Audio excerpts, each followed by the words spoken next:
Just from the GDP numbers, people now have a common understanding that China is the second largest economy entity in the world. But back in June 2020, the Chinese Premier Li Keqiang revealed that China's per capita annual income is 30,000 yuan, but there are more than 600 million people with monthly income at or below 1,000 Chinese yuan, that is 155 US dollars. For the world's second largest economy entity, this is truly a shocking statistic. What is more dramatical is that in February this year, China's President Xi Jinping declared that China's 100 million rural poor people have now all been lifted out of poverty. It was praised as a human miracle. But is that real? Hello, welcome to Beyond the News. I'm Faye. According to the Chinese Communist Party's poverty alleviation standards, if an individual's annual income reaches RMB 4,000, then he is considered to be lifted out of poverty. Now, that is equivalent to a monthly income of RMB 333. Yes, that is a mere 52 US dollars per month income, roughly 1.7 US dollars per day. Now, let's look at the world standard. The World Bank released data in 2018 saying that if a daily living expenses per person for that country is less than 5.5 US dollars, then the country should be listed as at the poverty line. And there are also extreme poverty line with daily expenses below 3.2 US dollars, and then the even lower one, how should I call it, extreme of the extreme poverty line of 1.9 US dollars. Now, China's Xi's number was merely a poor 1.7 US dollars per day as income. Please note, that is an income, not an expense. So just let us assume this 1.7 US dollars to be all used in expense. It is still below the extreme of the poverty level. So what can I say? Or what can you say about this number? Leave me a comment and tell me. Okay, even from this bloated number from Xi, we know that at least China's 100 million rural poor farmers are living the extreme of the extreme poverty. Yet, by Xi's definition, they are living a very happy and non-poverty life ever after February this year. But we know the fact is that they are living a hungry life every day still. And the next question is, why are there so many poor people in China? What about all those big numbers of China's money? Isn't China supposed to be the second largest economy in the world? What is going on? Today we'll explore the underlying reasons behind this problem. First of all, the most important reason is that the government took most of the money. Why and how much did it take?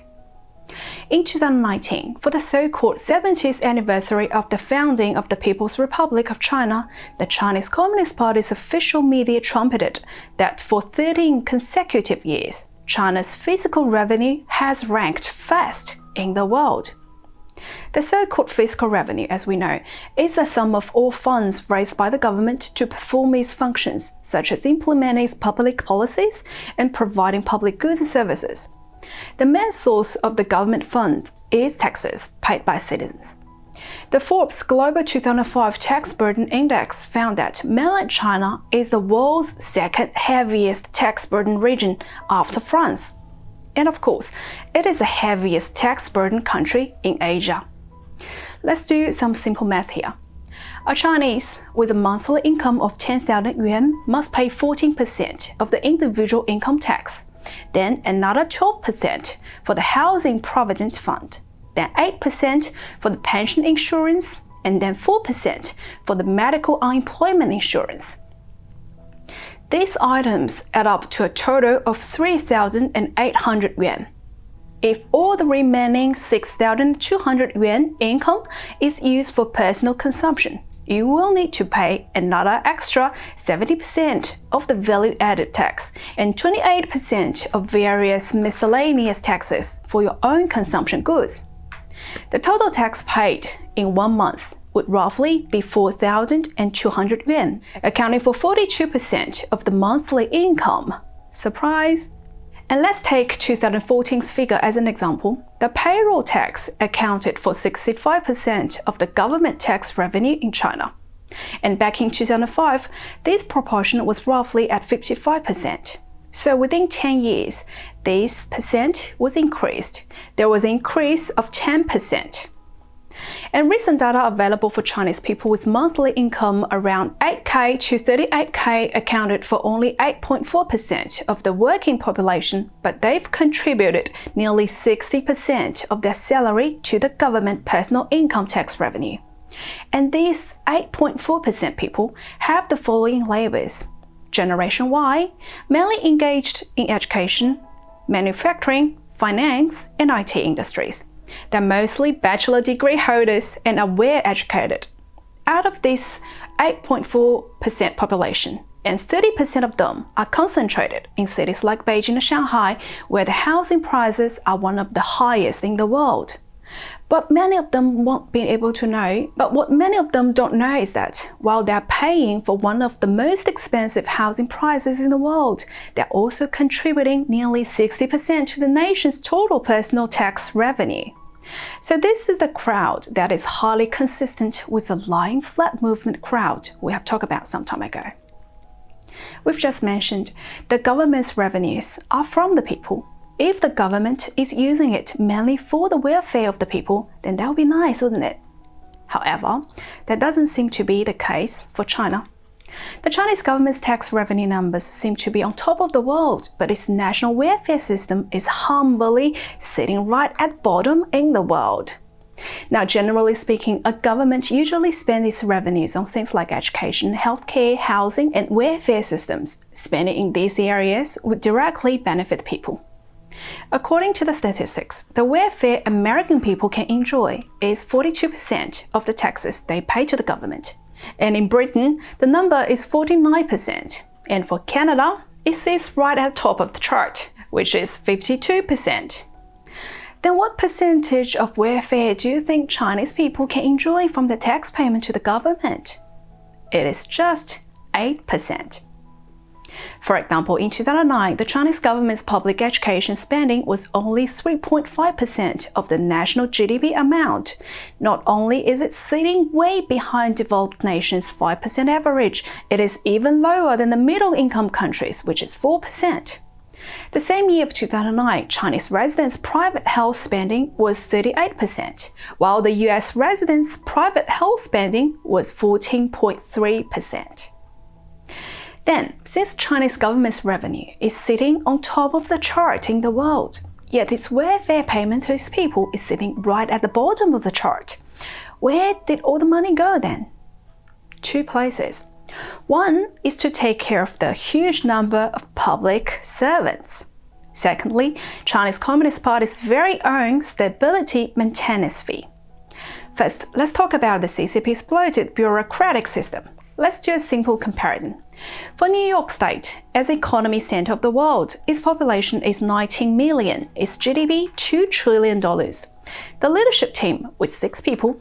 And for Tokyo, the population is 13 million, its GDP is $1 trillion. The city leadership team with 7 people. Now, let's look at the China's Xinjiang city. Its population is 2.6 million, just 20% of that of Tokyo and a sixth of New York. Its GDP is 100 billion, 0.1% of that of Tokyo. But its city leadership team has 43 people, which is more than 6 times that Tokyo's or New York's.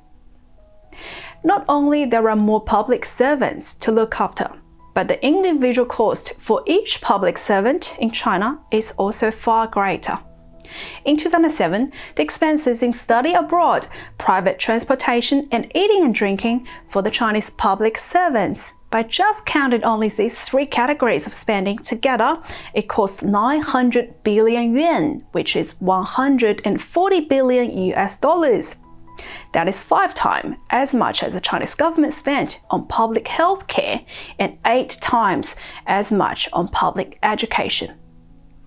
This kind of cost is unmatchable all around the world. That's another number 1 thing from China. That's also admitted by the regime. In 2006, according to a report from China's very own State Council report, the Chinese government officials in cities' annual income was 8 to 25 times the average income of the local working class. Take Shenzhen, one of China's most developed cities, as an example. In 2007, provincial officials' average wealth was equivalent to a normal working class citizen's work income for 300 years. Apart from these huge numbers of public servants, there is a special cost only seen in China, which can't be found anywhere else in the world. That is the stability maintenance fee. The stability maintenance fee is something the Chinese government uses to keep the so-called stability in China. Due to the regime's own human rights abuses, many Chinese citizens are trying different ways in protesting the high-pressure ruling from the government. So the government spent a lot of money to suppress the people. Let's take Chen Guangcheng as an example. Chen is a blind person and a self-taught human rights lawyer from China.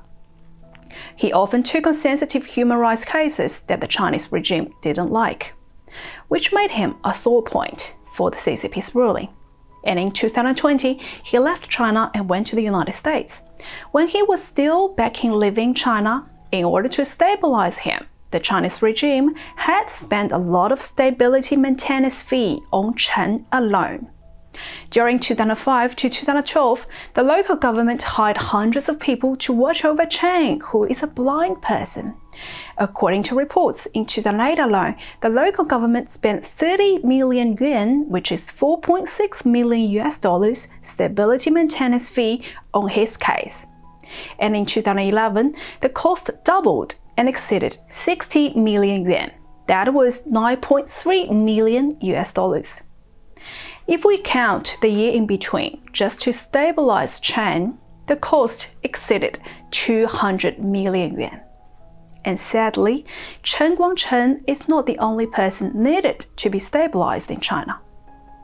A Chinese scholar, Kong Xiangqing, estimated that every year China's stability maintenance fee must exceed 2 trillion yuan. That is $309 billion. That is even more than the China's own military budget. Some people say that the Chinese regime is waging a war against the people. These numbers tell you why. So, in summary, where did China's money go? The government took a large sum for its bloated number of public servants, and another big piece for the stability maintenance fee. Of course, the Chinese Communist Party's culture is corruption. That will be the last big piece of the puzzle, but that is not the focus of today's talk. In any case, what we talk about here today are just the tip of the iceberg regarding the missing money in China. For example, the so-called Chinese Communist Party's 100-year anniversary event 2 weeks back, 100,000 doves were flying over the Tiananmen Square, and each dove flying would get a 15 yuan subsidy payment. So a total of 1.5 million yuan. And on top of that, the fireworks first-time rehearsal at Beijing National Stadium cost 70 million yuan. You see the picture now. We might never know the real amount of the money burned by the CCP for the anniversary, but a question is worth pondering. For Chinese people, would their life be better if they were not living under the regime? Alright, that's all for today. If you liked the video, please don't forget to give me a thumbs up and hit the subscribe button and turn on the notification bell. Thank you for watching Beyond the News. I'm Faye. Until next time.